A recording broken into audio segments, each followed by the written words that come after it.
kita tidak layak, tidak boleh mengucapkan atau memanggil dia dengan sebutan kafir. Ini kepada saudara kita sesama muslim. Tapi kalau sama orang kafir mah nggak apa-apa.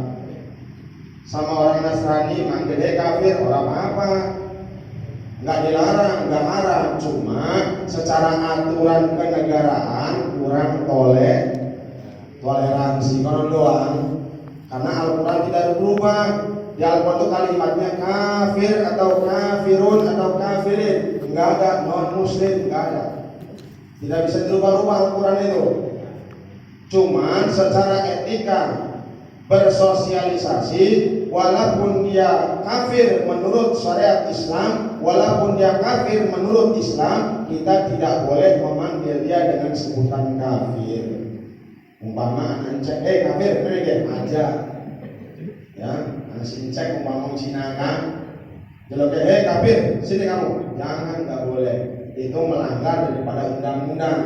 Tapi kalau secara agama tidak menyebabkan kafir, karena yang kita panggil ini memang benar-benar kafir. Tapi kalau sesama muslim, walaupun dia berbuat perbuatan kafir sekalipun, jangan kita memanggil dengan sebutan kafir, tidak boleh. Atau memanggil dengan sebutan ya Yahudi, Yahudi, jangan, tidak boleh. Walaupun kelakuannya kelakuan Yahudi, walaupun perbuatannya menunjukkan dia perbuatan kaum Yahudi, tapi kita tidak boleh memanggil saudara kita sesama muslim dengan panggilan Yahudi. Yahudi ini suatu aliran kepercayaan. Supaya paham, supaya tahu Yahudi pun apa sih? Yahudi itu suatu pemahaman, suatu aliran, suatu kepercayaan. Yahudi ini dinisbatkan kepada anaknya Yakub, anaknya Nabi Yakub alaihissalam yang bernama Yahuda. Karena Nabi Yakub ini mempunyai 12 anak. Salah satunya Nabi Yusuf alaihissalam. Dan salah satunya juga yang menjadi tolak ukur, yang menjadi nisbat daripada agama Yahudi, yaitu seorang anak Yakub yang bernama Yahuda bin Yakub. Yahuda memang muslim.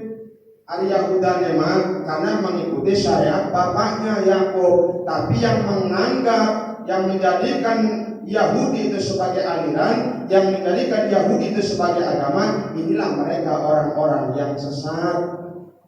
Makanya agama Yahudi, ya kan ya.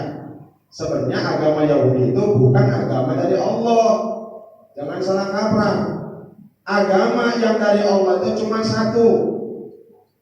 Agama samawi, agama yang Allah turunkan, agama yang Allah ciptakan, agama yang Allah ridhoi cuma satu, yaitu agama Islam. Mulai dari Nabi Adam sampai Nabi Muhammad sampai akhir zaman, agama yang murni yang datangnya dari Allah yaitu agama Islam.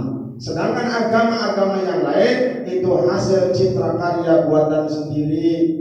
Yahudi itu buatan sendiri, Nasrani itu buatan sendiri, karena menyimpang dari ajaran nabi-nabi mereka masing-masing.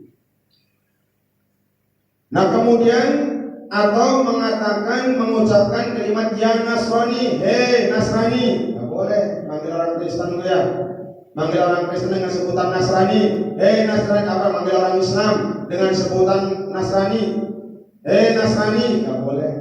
Umpama ada saudara kita yang ikut-ikutan kegiatan-kegiatan orang Nasrani, umpama saking keselnya kita panggil Nasrani, Rene silang, jangan, nggak boleh. Tidak boleh kita menyebut atau memanggil saudara kita seorang muslim dengan panggilan Nasrani atau panggilan kafir atau panggilan Yahudi. Karena boleh jadi ucapan yang kita ucapkan itu boleh jadi kembali kepada yang mengucapkannya. Nah sedangkan Nasrani itu apa? Nasrani itu nama satu daerah atau nama satu desa yang nama aslinya Nasron. Kemudian dimutlakkan dengan kalimat Nasrani bagi orang yang beribadah dengan agama mereka. Nama aslinya nama satu daerah, nama satu kampung, namanya Kampung Nasron. Jadi orang-orang yang beribadah, yang menyembah dengan agama mereka disebut Nasrani, menggunakan yang nisbah pada ujungnya, seperti Banten. Dan nama satu daerah. Orang Bantennya disebut Bantani. Padang itu nama daerah. Orangnya Al-Padani atau Al-Fadani. Ulu Al-Padani, Ulu Fadani. Palembang, Palembangi, kan tuh. Nama daerahnya Nasron. Orang yang melakukan ritual ibadah dengan ibadah agama mereka disebut Nasrani.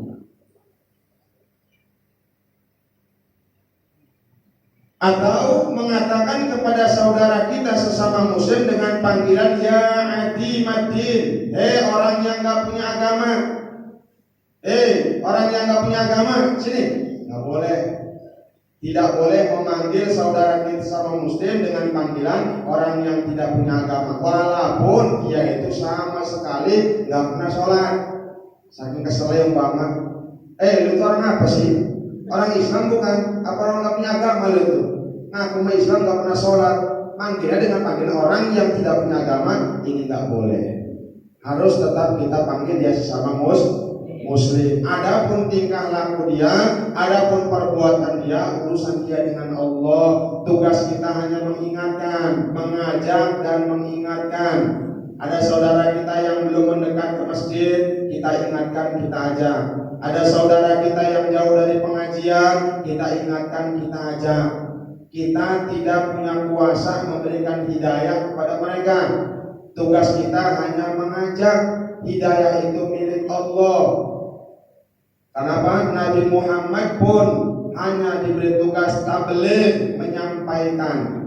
Da'iyan, hanya mengajak, tidak bisa memberikan hidayah kepada umat. Contoh konkretnya paman beliau yang bernama Abu Thalib sampai meninggal dunia belum menerima Islam. Itulah bukti bahwa hidayah itu milik Allah. Tugas kita hanya mengajak. Innaka la tahdi man ahbabta. Kamu Muhammad, sesungguhnya kamu tidak akan bisa memberikan hidayah kepada orang yang kamu suka, orang yang kamu cintai. Tugasmu hanya menyampaikan. Maka dari itu kita sesama muslim tidak boleh kita memanggil sesama saudara muslim dengan panggilan ya adi madin, orang yang tidak punya agama. Dengan tujuan apa? Muridan bidzalikal qaul annalladzi 'alail mukhatab. Dengan tujuan, dengan ucapan ini, orang yang diajak bicara tersebut adalah orang kafir, atau orang Yahudi, atau orang Nasrani, atau orang yang tidak punya agama. Beda kalau kita manggil kafir sama orang, manggil kafir sama saudara kita sesama muslim, tapi tujuan kita kafirnya bukan kafir urusan agama. Contoh, orang ini kufur nikmat, tidak mensyukuri nikmat Allah. Kita panggil, kafir nikmat, kafir. Tapi niat kita, tujuan kita bukan kafir dalam segi agama. Itu tidak jadi masalah. Tidak dihukumi murtad atau tidak dihukumi kafir, hanya dihukumi haram. Karena makna kafir secara bahasa artinya menutupi. Jadi kalau orang menutupi dari kebenaran ajaran Allah disebut kafir. Orang yang menutupi nikmat Allah disebut kafir nikmat. Contoh seorang petani menutup atau menimbun benih disebut kafir juga. Kufar, kafir itu maknanya bisa berarti makna seorang petani. Karena petani itu tugasnya menimbun atau menutup benih. Nah, yang dimaksud di sini adalah dalam kaitannya masalah agama. Tidak boleh kita memanggil saudara kita sesama muslim dengan sebutan panggilan kafir, atau panggilan Yahudi, atau panggilan Nasrani, ataupun panggilan orang yang tidak punya agama. Nah, kemudian selanjutnya wa kasriyati bi itsmin min asma'i ta'ala, atau seperti perendahan atau pengejekan dengan satu nama dari nama-nama Allah yang termaktub di dalam Al-Quran. Nama Allah itu ada 99 nama. Satu saja kita merendahkan, satu saja kita mengejek dari nama Allah tersebut, maka itu bisa menyebabkan kekafiran atau kemurtadan. Nggak boleh. dari nama Allah, dari Ar-Rahman Ar-Rahim terus sampai terakhir 99 sampai As-Sabur. Tidak boleh satu nama Allah kita ejek atau kita rendahkan, tidak boleh. Atau awa'dihi, atau janji Allah bil jannati was thawab, dengan surga dan pahala. Ini janji Allah. Allah menjanjikan memberikan pahala dan Allah menjanjikan memberikan surga. Jangan direndahkan, jangan diejek, jangan disepelekan. Gak boleh kita menyepelekan janji Allah. Janji Allah memberikan pahala bagi orang yang melakukan amal kebaikan. Janji Allah memasukkan ke dalam surga orang yang taat dan patuh kepada Allah. Awa'idihi, atau ancaman Allah bin nari wal iqab, dengan neraka dan juga siksaan Allah. Jangan sepelekan. Kadang-kadang ini banyak yang nantang dengan ancaman Allah, merasa paling berani, dianggapnya masuk neraka itu enak, dianggapnya masuk neraka itu enteng. Saya mau masuk neraka juga nggak apa-apa ketemu teman-teman, sekalian mau buat konser dalam neraka, ketemu artis. Ini pengejekan atau penghinaan kepada ancaman Allah. Tidak boleh kita mengejek janji Allah dan juga tidak boleh mengejek ancaman Allah. Contohnya seperti apa? Ka'ayyakul syaksu alau amaron ya Allah ta'ala bikada. Contohnya seperti seseorang berkata, lau amaroni Allahu bikada, seandainya Allah memerintahkan saya dengan satu perbuatan ini, lam af'alhu, saya tidak akan melakukannya, saya tidak akan memperbuatnya. Jadi ini mengejek daripada perintah Allah. Kalau kita malas, ya kehukuman malas. Umpama orang sholat, ya tidak melaksanakan sholat, dengan dasar kita malas melaksanakan sholat, tidak menyebabkan kekufuran, tidak menyebabkan kemurtadan, cuman hanya kena hukuman dosa besar. Tapi kalau kita mengejek sholat, sedangkan sholat itu perintah Allah, seandainya Allah memerintahkan saya dengan perbuatan seperti ini, lam af'alhu, saya tidak akan melakukannya. Ucapan ini bisa menyebabkan kemurtadan. Atau aulau saratil qiblatu fi jihati kada, atau seandainya arah kiblat ini ada di arah sini, yang ditunjukkan seperti arah barat atau timur atau selatan atau utara, ma shallaitu ilaiha, saya nggak akan sholat menghadap ke sana. Sedangkan kiblat itu arah untuk menuju kita melaksanakan sholat yang sudah ditentukan oleh Allah. Fawallu wujuhakum syatral masjidil haram, hadapkan wajah kalian ke tengah-tengah Masjidil Haram. Umpama Allah menentukan kiblat itu ada di arah timur atau di arah barat atau arah selatan atau arah utara, dia mengatakan saya nggak mau sholat menghadap ke sana. Ini hukumnya murtad karena melanggar daripada perintah Allah. Kalau kita sholat menghadap kemana pun boleh. Ya, menurut mazhab Hanafi, walillahil masyriq wal maghrib, milik Allah seluruh arah. Masyriq dan maghrib ini milik Allah. Mau sholat menghadap ke barat, mau ke selatan, mau ke utara, mau ke timur, bebas. Itu menurut mazhab Hanafi. Tapi kalau mazhab Syafi'i harus ainul kiblat, harus nyata menghadap ke arah kiblat. Tapi kalau kita menyepelekan arah kiblat, saya tidak akan sholat menghadap ke arah kiblat ini, maka ini menyebabkan kemurtadan atau merusak keislaman seorang muslim. Kemudian selanjutnya, lau aqani Allahul jannata ma dakhaltuha, atau dia berkata seandainya Allah memberikan saya surga, seandainya Allah memberikan saya surga dan saya diizinkan masuk ke dalam surga, madakhaltuha, saya nggak akan masuk ke dalam surga. Tapi didasari mustahifan, merendahkan Allah, mengejek perintah Allah ataupun menentang daripada perintah Allah. Umpama saya nanti di surga nih, kalau saya disuruh Allah supaya surga, saya nggak mau, ngeladen. Buat apa surga itu? Ngejek semacam ini menghina semacam ini, merendahkan semacam ini hukumnya murtad. Beda dengan hanya kita tidak mau masuk surga tapi lantaran karena keterbatasan amal kita. Contoh seperti para ulama membuat syair-syair pada zaman dahulu. Tidak mau masuk surganya bukan lantaran karena tidak mau perintah Allah, tidak mau melakukan perintah Allah, tapi lantaran tidak mau masuk surga ini merasa diri kurang amal. Ilahi lastu lil firdausi ahla. Ya Allah ya Tuhanku, saya ini bukan ahli surga, enggak layak masuk surga. Bukan enggak mau masuk surga, enggak layak masuk surga. Kenapa? Keterbatasan amal saya. Tapi wala aqwa ala naril jahim, saya enggak kuat masuk neraka jahanam.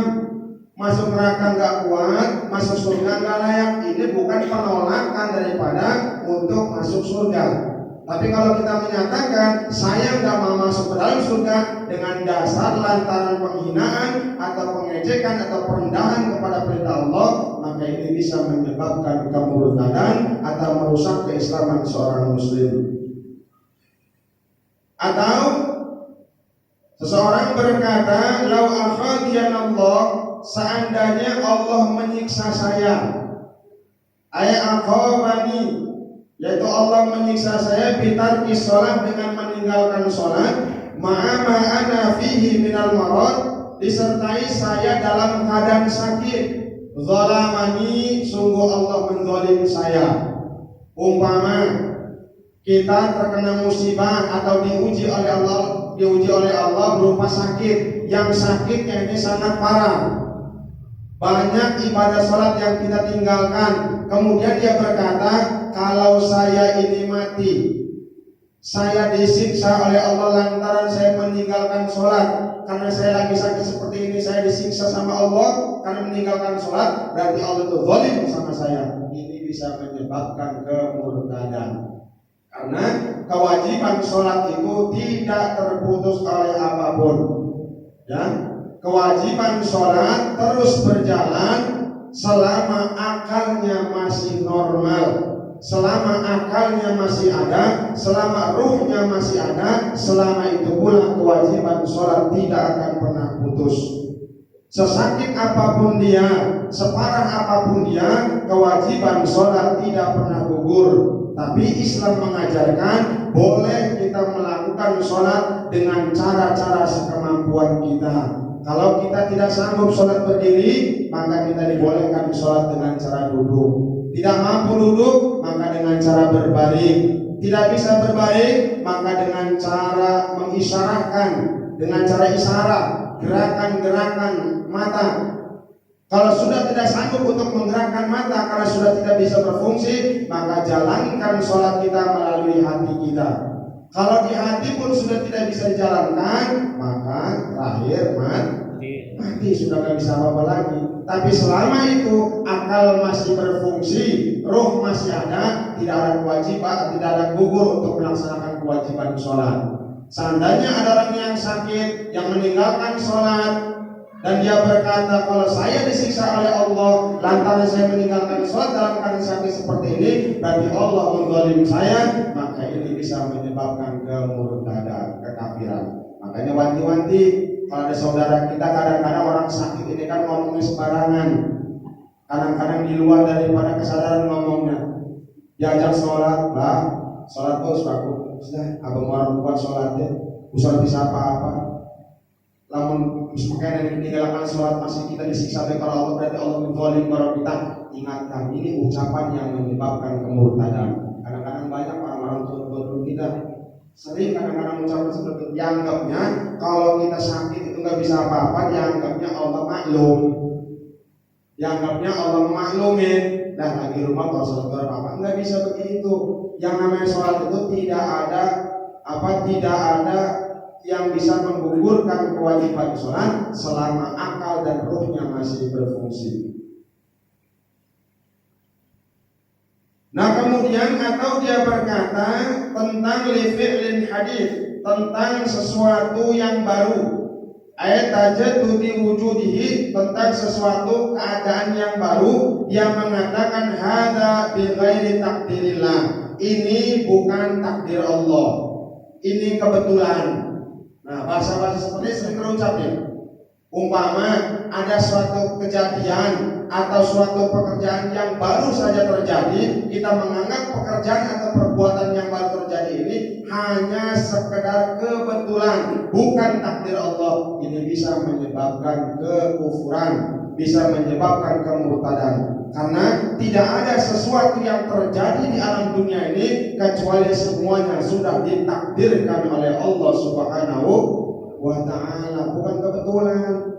Kadang-kadang kita masalah ngomong ya, lagi umpama lagi jalan-jalan kemana satu daerah ketemu sama temen, kebetulan amat kita ketemu. Nggak ada yang namanya kebetulan. Tidak ada yang namanya sesuatu yang terjadi itu kebetulan.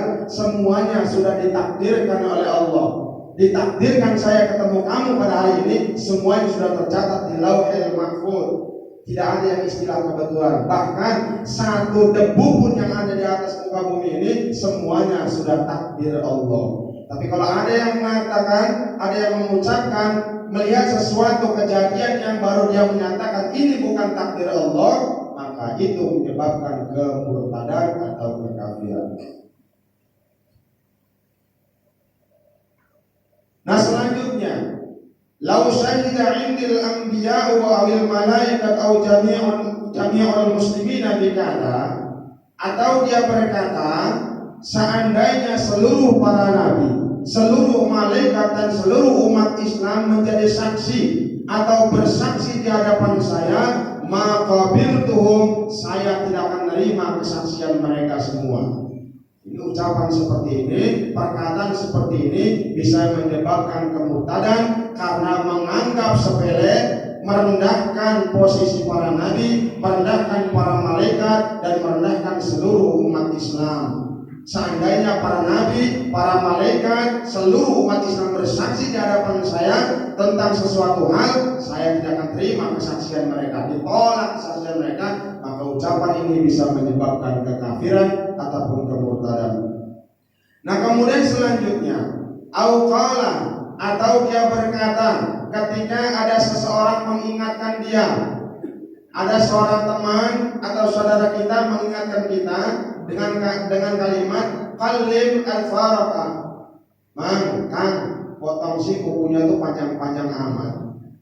Mang, rapihin si kumisnya tuh ngelewatin nyebrangin jembatan amat sampai kumis nutupin ke mulut. Coba dirapihin sih, dipotong, nah, kukunya dipotong, sunnah, mang nggak sunnah. Apa dia jawabnya? Lam af'al, saya nggak mau. Wa in kana sunnatan, walaupun ini perbuatan sunnah, saya nggak mau.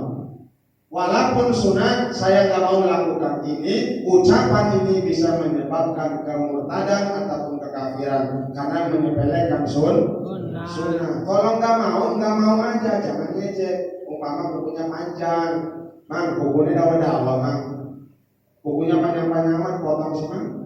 Males lah, sayang, masih sayang umpama, masih sayang motongnya. Ini nggak jadi masalah.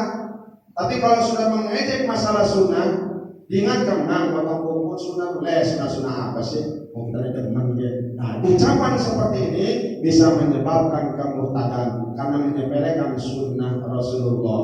Makanya jangan sembarangan. Meninggalkan perbuatan wajib itu tidak menyebabkan kekufuran selama dia tidak menghalalkan untuk meninggalkan yang wajib. Meninggalkan yang sunnah tidak menyebabkan dia murtad, tidak menyebabkan dia kafir selama dia tidak menyepelekan hal yang sunnah. Umpama salat qabliyah atau salat ba'diyah, kalau kita lagi nggak mau, yang nggak mau aja, jangan ngejek, jangan ngejek sunnah.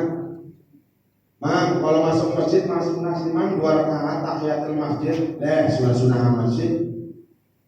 Karena manfaatnya baik. Ucapan seperti ini bisa menyebabkan kemurtadan. Karena hal-hal yang sepele, hal-hal yang dianggap kita biasa-biasa saja, ini bisa menyebabkan kemurtadan kita dan merusak keislaman kita. Oleh karena itu, kita jaga setiap ucapan kita, baik sengaja ataupun tidak, baik bercanda ataupun serius, kadang-kadang terucap dari ucapan kita. Kalaupun terjadi ucapan itu yang terucap oleh lisan kita, maka buru-buru kita bertobat kepada Allah, ucapkan syahadat baru. mutlak harus mengucapkan dua kalimat syahadat baru karena dia secara hukum telah keluar daripada agama Islam. Bapak saudara hadirin jamaah rahimakumullah, untuk sementara demikian dulu. Ada bapak-bapak, saudara-saudara yang belum memahami ataupun belum jelas apa yang telah diuraikan, kami persilakan untuk bertanya. Mudah-mudahan